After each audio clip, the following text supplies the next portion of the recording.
Welcome to the Next Level Human podcast. As a human, you have a job to do.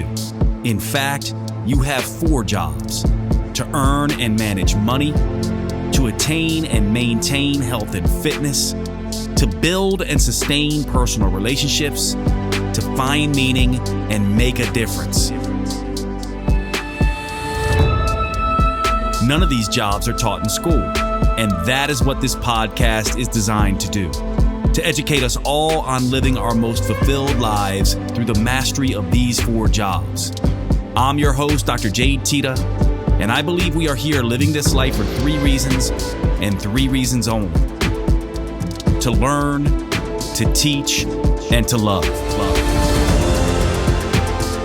In this podcast, I will be learning, teaching, and loving right along with you. I'm grateful to have your company. Here's to our next level.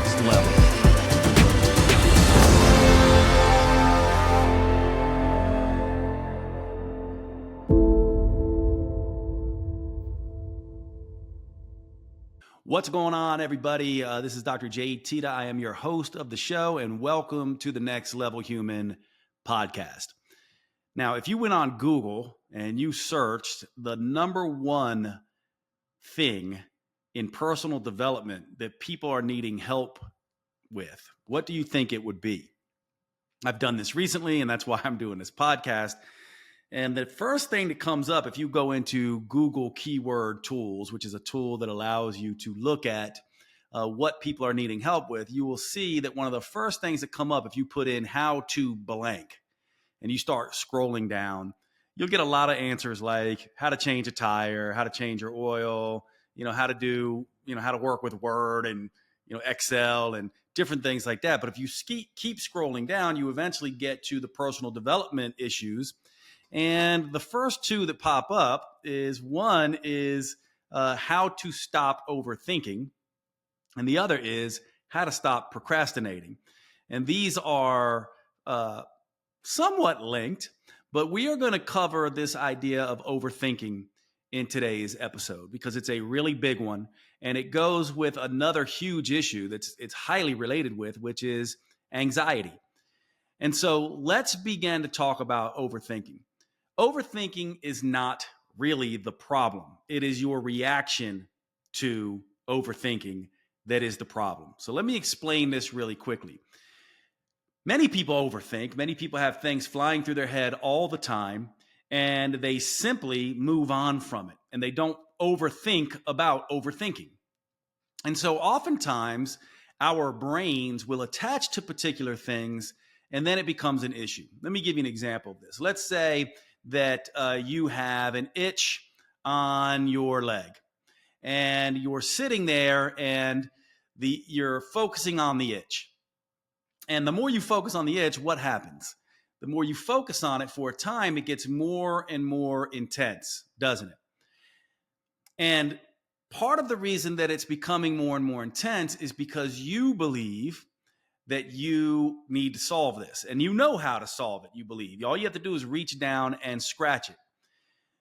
Now, if you've ever had something like this happen where you have a scratch in the middle of your back somewhere where you actually can't reach it and you don't have anybody to scratch it for you, what are some of the techniques that you will use? Well, if you focus on it too much, it's going to become agonizing. You're going to start squirming around a little bit. It's going to become really a problem if you are focusing on it in a way that I need to solve it. Another way to think about this is try to distract yourself. I'll think about something else other than the itch in the middle of my back. And invariably, you come back to that. There's another way to solve it, though, and that is this idea that it is not an itch, that this itch is interesting in some other way, that you begin to really look at it, where it is. Oh, it's right in the middle of my back, slightly to the right. Isn't it interesting how an itch actually feels like it's pain? What is it trying to tell me? And if you really just go in and begin to try to have a conversation with this itch, instead of trying to solve the itch begins to change in some way. And if you've ever tried this with something like a headache or an itch or something like this, it oftentimes, not always, will go away.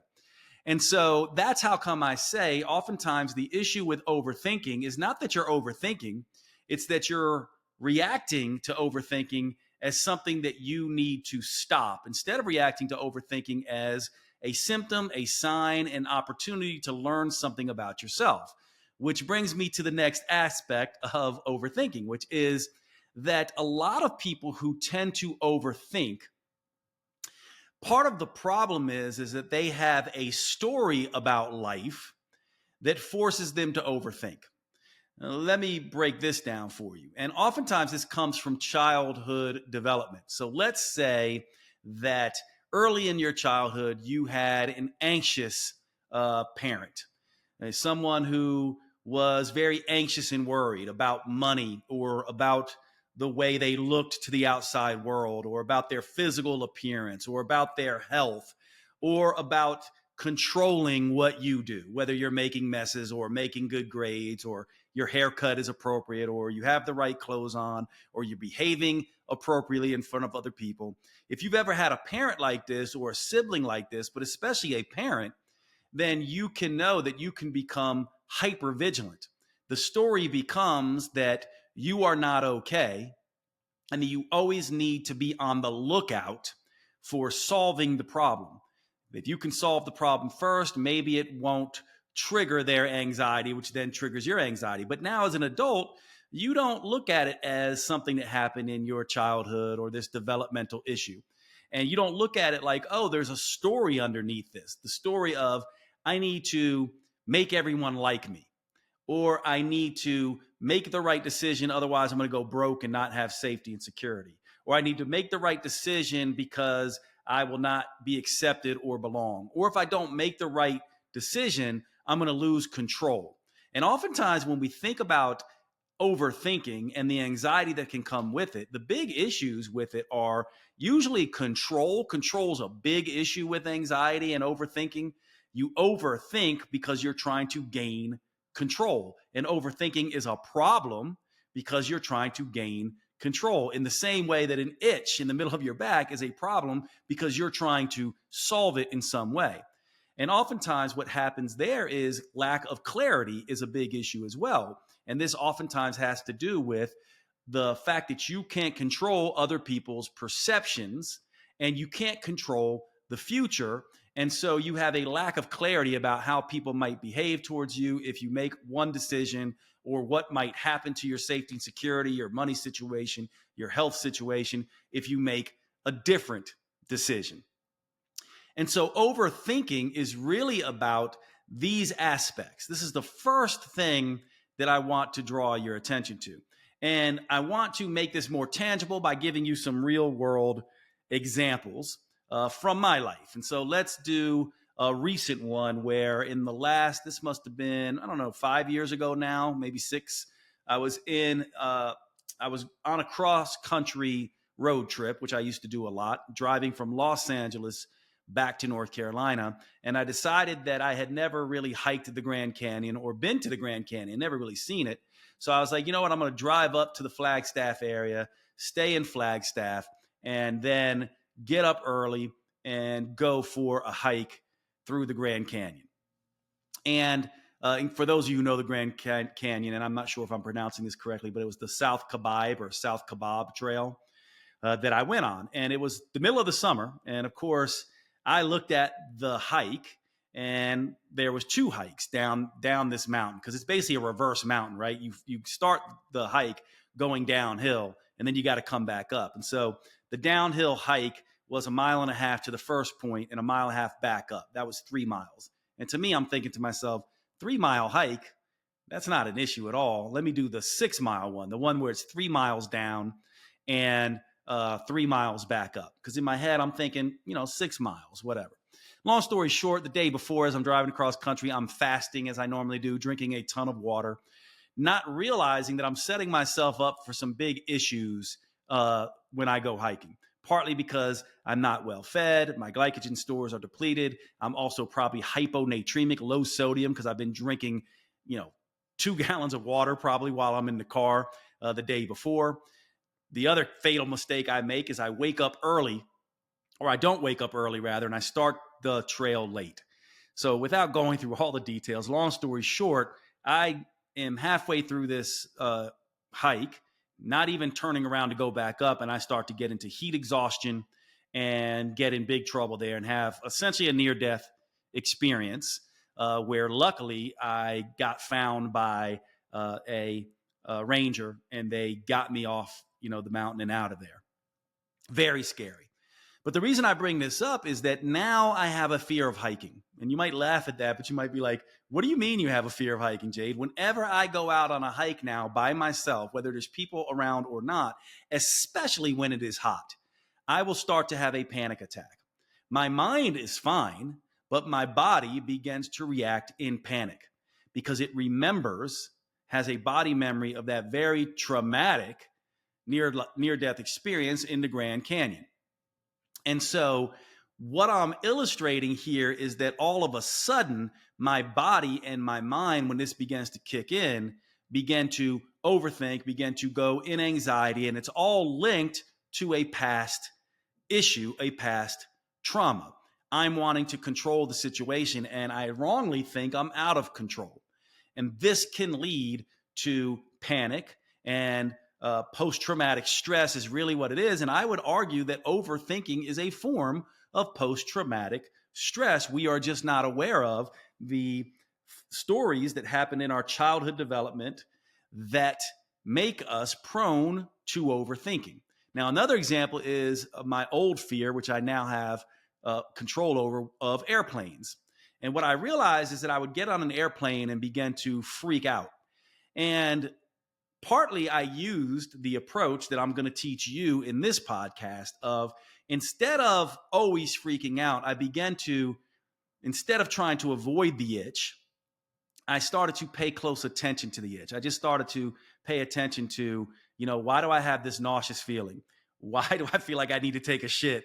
Why is my brain running a million miles an hour? And also, funnily enough, I'm sure you guys can relate to this, and I apologize, but I'm very open on these podcasts. But one of the things that happens when I get nervous is I feel like I have to have a bowel movement, right? I feel like many people will have this. And then of course you're on a plane. And so that stresses me out further. And so I started to pay attention to the fact that, what is it really about? If I was sitting at home alone in a chair and I started feeling nauseous, I'd be fine. Or if I started feeling like I had to go to the bathroom, I'd be fine. Or if I started feeling any which way, I'd be fine. So what was really the issue? What was I reacting to? And what I was reacting to is that I was out of control, that someone else got to say, you have to get up. When I tell you to get up, you have to put your seatbelt on. You can't move. You're under my control. And so once I started realizing it was a control issue, and that instead of overthinking and getting all worried about all these things, am I going to be able to use the bathroom? Am I going to be out of control? How long is it going to be before we take off? When is the pilot going to turn the seatbelt on? What was that? The seatbelt sign off. What was that bump? Why are we hitting so much turbulence? All these things. I basically just learned to look at my reactions as a control issue, and that just coming to the conclusion that I'm not in control. And this is a time for me to practice mindfulness and the fact that I'm not in control, and it's okay. And sometimes even it's nice to have someone else be in control, tell you when to get in line, tell you what to do, and I can just relax. There's nothing that I need to do, and there's nothing I can do. And that helped me get over my fear of airplanes. And the final anecdote I'll tell you is recently my sister was telling me about one of her friends, because we were talking about anxiety. It's another reason why I'm doing this particular podcast. And what I was explaining is I was like, look, what people don't understand is that anxiety and overthinking that comes along with that is almost always a result of the inability to choose, make a choice, and or the inability to own a choice. And she's like, well, I don't quite understand that, my sister. She goes, because I have a friend who gets on the highway and freaks out about making left-hand turns.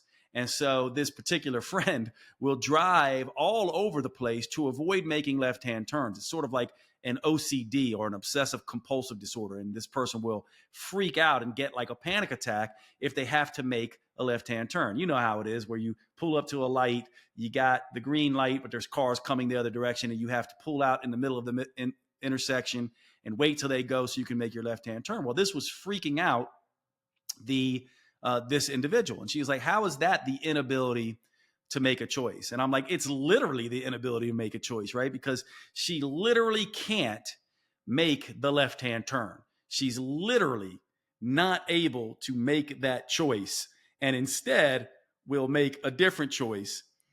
Right-hand turns, right-hand turns, right-hand turns, until she gets where she wants to go. She's either going straight or right hand. I'm like, it's literally the inability to make the choice to go left. And so the idea here is, with overthinking, is that you want to realize that it's closely linked to also clarity, not understanding what is going on with all the elements. And this idea of, I don't know, if I make this choice, how bad is it going to get, right? And getting caught up in this. And ultimately, in the end, when we think about this scratch on the back, what is that really about? It's about not looking at what it can teach you, but again, trying to exert control. Okay, jumping in real quick, because I have something that I am crazy excited about that's been something in the works for a while now, and this is the Dr. Jade Chatbot. You might say, what is that? Well, you all know ChatGPT, you probably know Bard AI and all the AI models, these large language models that are trained on the entire internet that you can now go to and say, hey, write me a program, or hey, give me some advice on this, or hey, give me some issues around getting over breakups or dealing with hard things in my life. Well, essentially, I have had a team over the last several months take all of my information, tens of thousands of data points from all of my programs going all the way back 20 years ago, to all of my books, to all of my blog posts and social media posts, to all of my podcasts. All of this information has been plugged in to a large language model that is trained on my material, so that when you use the Dr. Jade chatbot, you can say, hey, Jade, what do I do for menopause? Hey, Jade, what do I do when I'm going through a breakup? Hey, Jade, can you write me a 12-week program complete with diet? And it's going to be trained on my material in the ways that I do things, as it pertains to fat loss, as it pertains to muscle gain, as it pertains to personal development, as it pertains to career and finance, as it pertains to personal relationships, right? All of these kinds of things, purpose and meaning, all the next level human material, all the Dr. Jade material, everything in the genres of mindset, muscle, and metabolism that you get on this podcast are in this chatbot. And you get to carry it around with you wherever you go. And one of the things I'm committed to doing with the next level human business is allowing you to pay what you want for these services.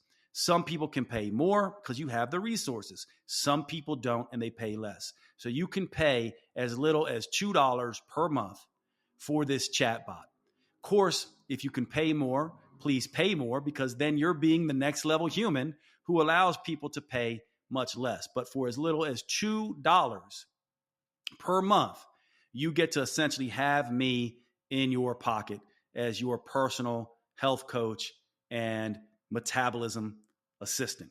If you're interested in getting the chatbot, all you have to do is go to drjade.com/chat, drjade.com/chat, and you can get the Dr. Jade Teta chatbot and begin working with me in your pocket every single day for as little as $2 a month. I hope you will check it out. Let me know how you do with it, and let's get back to the show. So, how do we then deal with this? Let's get into the to-dos of how to deal with overthinking. And we covered a couple already, but let's just review them. Well, the first thing is to uncover the story. What actually happened? What is it that happened? In other words, if I didn't go back and look and say, why is it that every time I go on a hike now, something that I used to love and look forward to, I get nervous and anxious and my body freaks out. Even though my mind wants to go on the hike, my body starts having all these weird body feelings. My heart's racing, all this stuff. What happened? Now, what I could do is I could try to distract myself, deny that it's happening, push through, just avoid going hiking and being like, well, hiking isn't for me anymore. Or I could go back and look and be like, what happened? Now, in my case, it's relatively recent, 5, 6 years ago. I know what happened. You know what happened. It makes sense to me. But in smaller things like habitual anxiety and habitual overthinking, we don't know exactly what happened. And we have to go back to our childhood and look, how was my mother? How was my father? Did I even have a mother or a father? Who were my caretakers? What were my siblings doing? How was I reacting at school? What were the things expected of me, the things I expected of myself? What was going on? And a lot of this will come down to something that I talk about in this podcast a lot, that in childhood development, we have two major needs that we need to deal with. First is safety and security issues. So between the ages of 0 to 10 years old, we are very concerned with safety and security. So anytime someone is telling you you're not good enough, you need to be better, you're going to be punished, this is a safety and security challenge. And everyone reacts to this a little differently. So you have to go back and look and say, how is my safety and security challenged? And if my safety and security was challenged, how do I feel out of control in my life? And why? What are those stories, right? Also, we have between the ages of 10 and 20 years old, our teenage years, where it's all about acceptance and belonging. Fear of judgment, fear of not fitting in, fear of being an outcast or ostracized. And then the overthinking that comes along with that. How should I dress? How should I do my hair? Oh my gosh, people didn't like these pairs of shoes. Like, they made fun of my accent. Am I too overweight? Am I pretty enough? Am I attractive enough? Where's my place? All of this, if it gets stuck in your psyche, leads to overthinking and anxiety. And rest assured that psychologically speaking, you might be 20 years old now, 30 years old, 40 years old, 50, 60, 70s, all the way up to 80s. But if you never paid close attention to your childhood traumas and your childhood patterns in the way that you were brought up and how your stuck development has influenced the way you think, feel, choose, and act, then you have missed something. This is one of the reasons personal development, self-development is so important. And so you want to first sit and go, how was my childhood, 0 to 10, and these issues around safety and security and control? How was my adolescence, 10 to 20, and these issues around acceptance and belonging? And to what degree did I feel like I was safe and secure, that I was accepted and I belonged? And to what degree did I focus on trying to fix that through being hypervigilant, anxious, and not knowing, having clarity about who to be? Now, that's the next part I want to talk about here, because not only do you need to uncover the stories, you need to also uncover the choices that you are struggling with. Because the fact that I have an issue with hiking, or an issue with airplanes, or even an issue with being a driver with someone, being a passenger when someone else is driving, I can look at all these patterns and go, what's the common denominator? It's control. Why am I stressed out about being out on a hike when no one is around, or even when people are around? It's that I can't control. What if my body does something I can't control? My legs lock up the way they did when I was in the Grand Canyon, right? If someone else is driving, what if a car comes and I can't, get out of the way because I'm not in control? And so it tells me I'm not in control. And so these issues that you struggle with, it's in the patterns. So you pay attention to the repeated patterns, the stuck emotions, the circumstances, the signs, the symptoms, and you will uncover that, okay, it's not just overthinking and anxiety. It's overthinking and anxiety when there's financial issues. It's overthinking and anxiety when there's issues centered around romance or career or the way other people see me and perceive me. There is overthinking and anxiety around health and fitness choices and my health concerns. There's overthinking and anxiety because I feel lonely and I don't know how to find meaning and purpose in my life. So I always like to think about it, the 4 jobs that you listen to. Every single time you listen to this podcast, you hear that we have jobs to do. As humans, I think we have 4: career/finance, health/fitness, personal relationships, and romantic relationships, and purpose and meaning. And so what you want to do is go, where does the overthinking happen? Does it happen around finance? That would be a safety and security issue. Does it happen around personal relationships? That would be an acceptance and belonging issue. Does it happen around health and fitness? That would be a safety and security issue. Does it happen around purpose and meaning in my life? This would be a choice around freedom and autonomy and feeling like I matter and I make a difference. And so paying attention to the overthinking is critical. Okay, let's take a brief break. I want to tell you about a product that I was heavily involved in that is now available for you. And this is Metabolic Super Protein. Up until this point, people who bought my programs, Metabolic Renewal, Metabolic Aftershock, Metabolic Prime, they were the only individuals who can get Metabolic Super Protein, the protein that we designed when I was with Metabolic.com. Now, I'm no longer with Metabolic.com.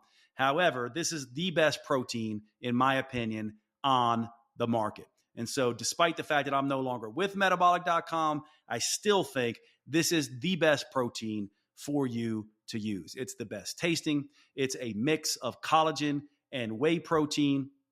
It is very easy on the gut. We did everything when I was at Metabolic to make this the best protein available on the market. And Metabolic Super Protein is now available for all of you. And I still have a special deal for you based on my involvement with Metabolic.com in the past. And so you can get a special deal on your first try of Metabolic Super Protein. This is the protein I use every day. I actually use it in my coffee, make a nice coffee protein latte. I've been doing that for the last several months, and I'm absolutely loving it.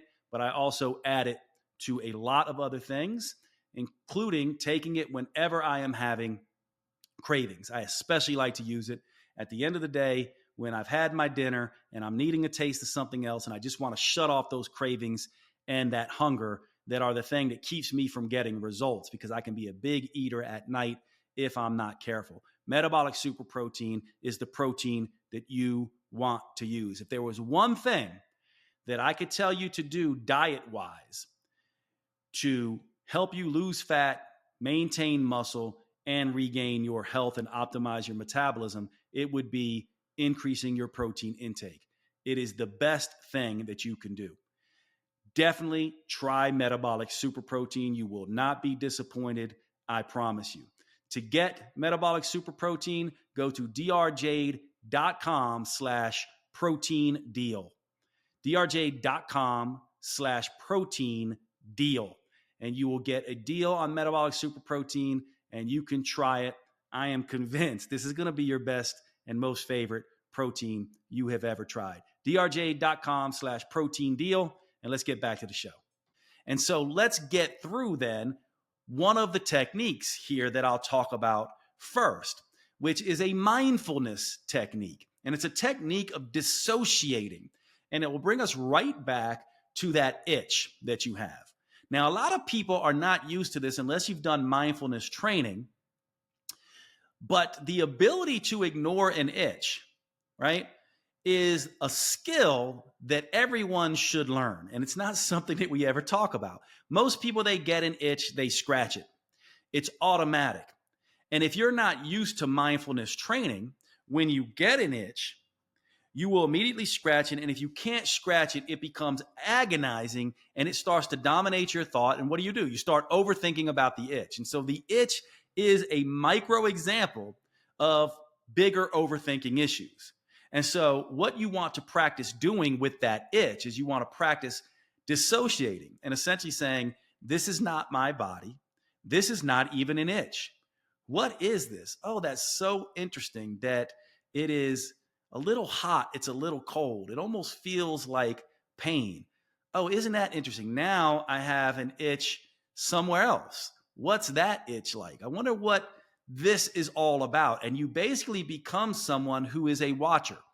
This may sound very familiar to you for mindfulness training. What do you do when you're doing mindfulness? The typical example is you're paying attention to your breath.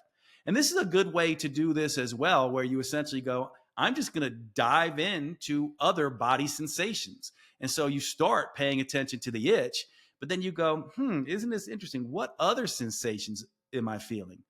Well, my body's breathing. That's an interesting sensation. I've got pain in my knee, that arthritis. That's an interesting sensation. Oh, I can feel my socks on my feet and my bedroom slippers on my feet. I can feel the shirt on my shoulders. Interesting. I can hear cars going by. And all of a sudden, instead of being engaged in this itch and overthinking with this itch, you're just interested in all the different experiences you're having. And you lose sight of the fact that you are a body and an identity for a little while. And this becomes a skill.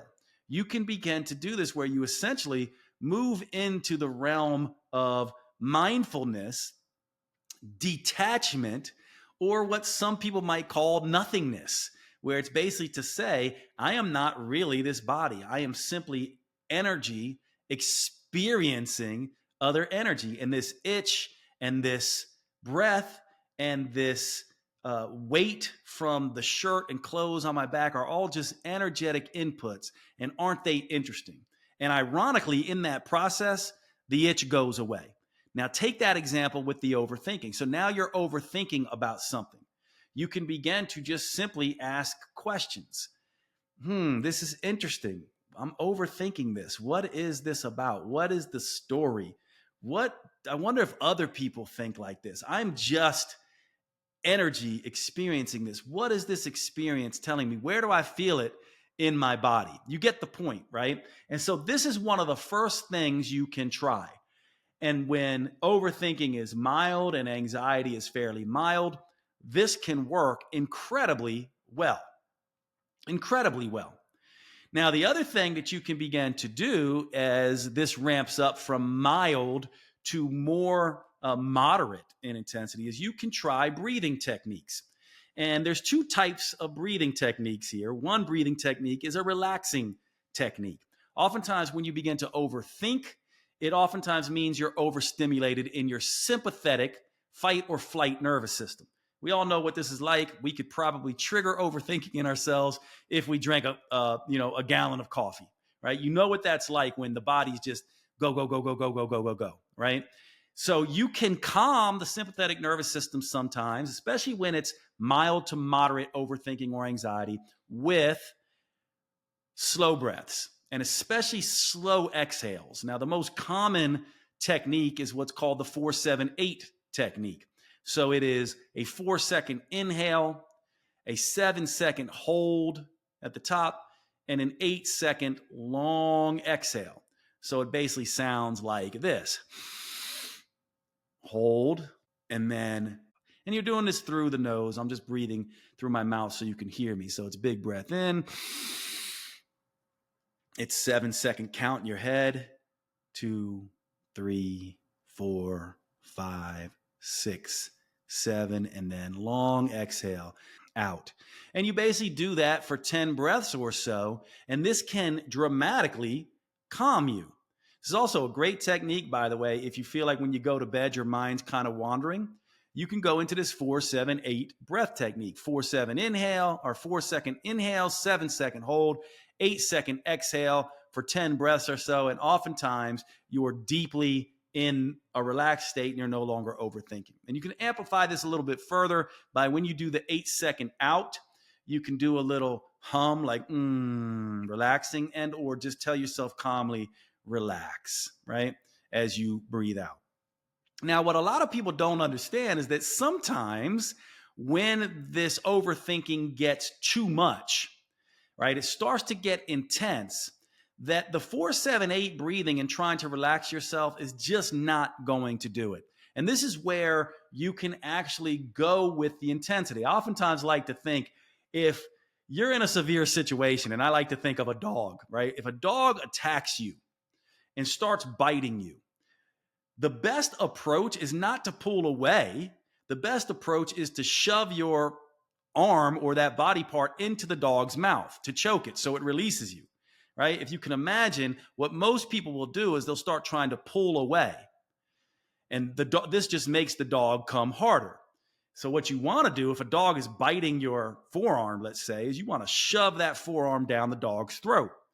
So the next technique here is similar to that. If you're in sympathetic mode, we humans are designed evolutionarily to respond to a sympathetic crisis with fight or flight. And so you can use a breathing technique that is more of a fight or flight technique. And the one I'll teach you here is something called billows breath.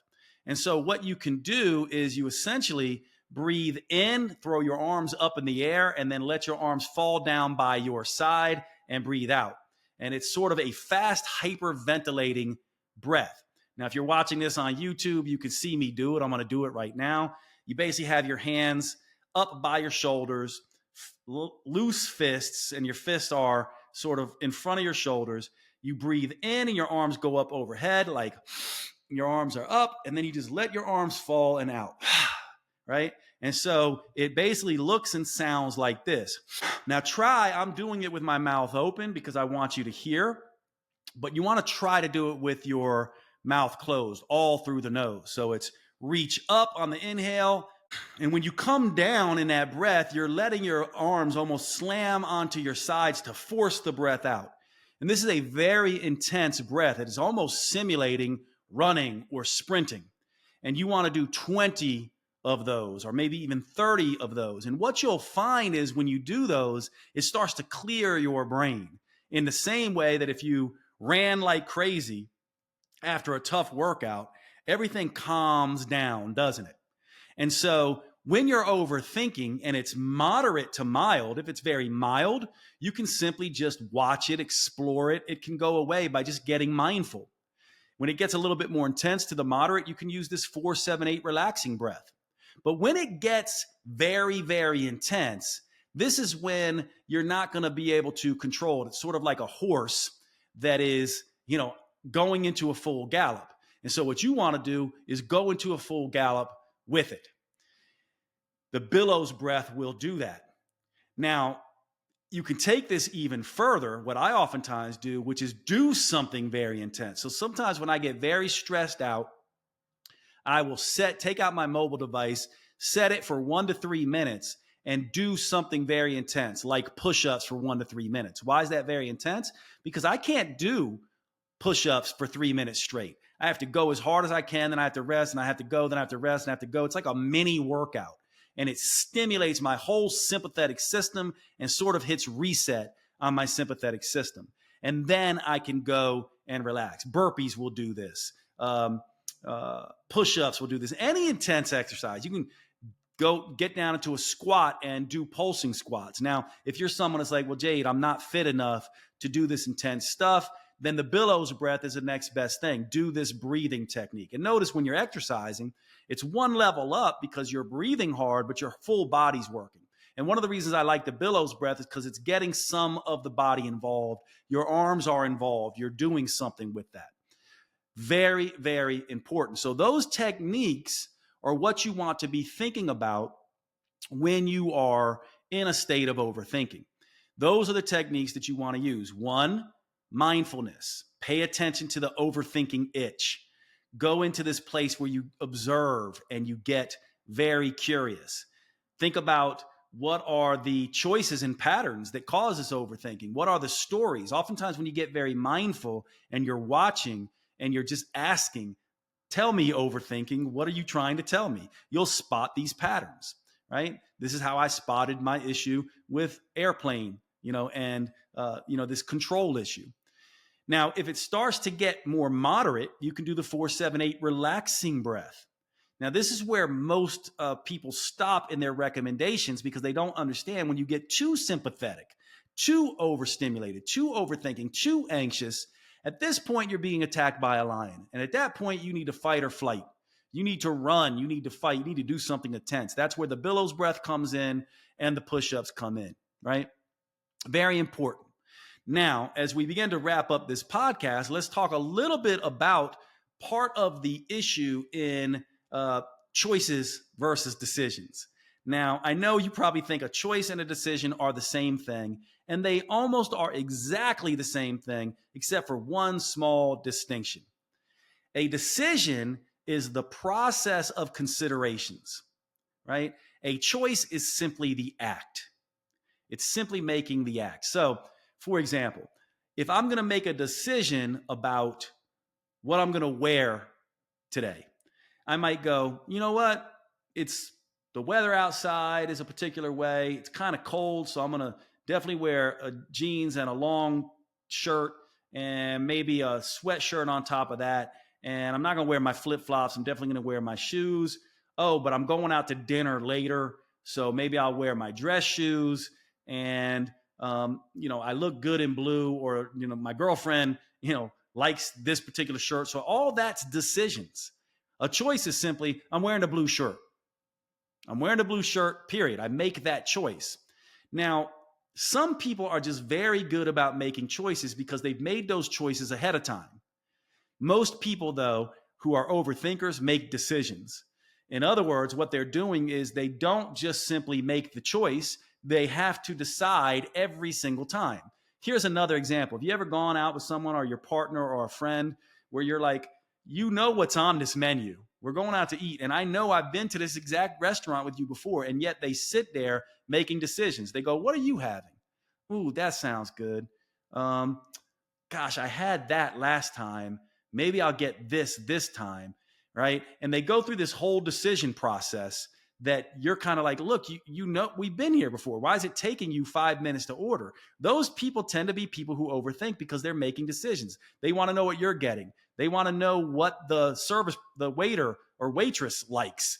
They want to know what's fresh. They want to know all kinds of things before they actually make the choice. Meanwhile, you're like, I come here all the time and I get a chicken salad.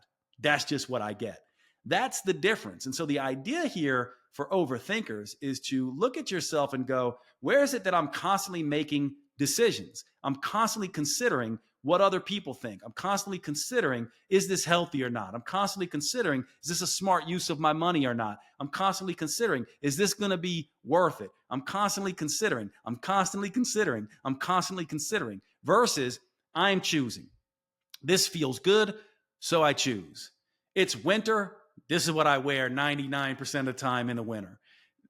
We're at a Mexican restaurant. I get fajitas at Mexican restaurants. We're at an Italian restaurant. I get pasta at an Italian restaurant. We're at, a Mediterranean restaurant. I get falafel at a Mediterranean restaurant. Practice making choices. Less decisions, more choices. And this is a practice. And the more you practice just choosing, the less your brain will default to overthinking, because overthinking has become a pattern for you. It has become a habit for you. And especially as you unlock these stories in your childhood development, you'll realize that overthinking is a habit in particular situations for you. And so the final thing I would say here is get very clear for yourself on making choices, taking definitive actions, right? And just practice that. I make a choice, I act. I make a choice, I act. I make a choice, I act. I don't stress, wonder, consider, then stress again, consider. It's act, choose, act.